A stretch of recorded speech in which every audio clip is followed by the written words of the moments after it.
Last many years, I mean, when a company does poorly on the ranking, it creates questions, and it also creates frustration for the internal staffers in the companies who are struggling to get ideas across, sometimes to their leadership, sometimes to the investors behind the leadership.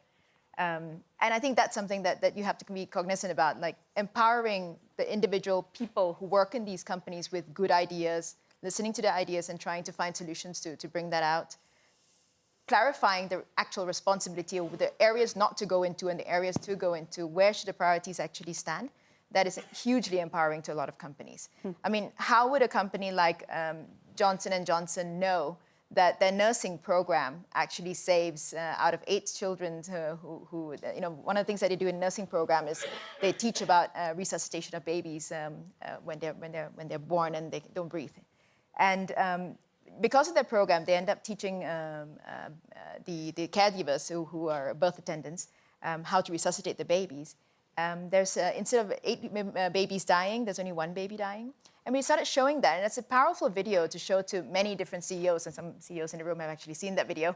And it tells you that, you know, you have to work on access to medicine issues at the product level, because that's what your core responsibility is. And that's the area which is highly competitive for the pharmaceutical industry. And there's also this non-competitive space in terms of what skills you can bring forward.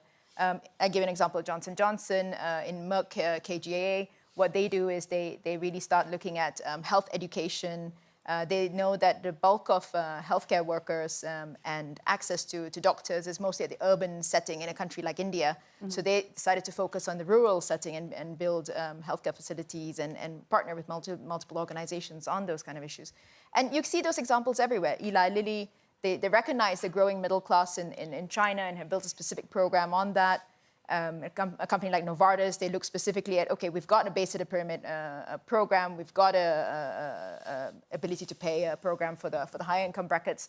What are we doing with the social enterprising of the working poor? Mm-hmm. So I think that kind of innovative ideas, balanced with great innovations also in the product development pipeline itself, I think is what is transforming the way healthcare is addressed in a global era.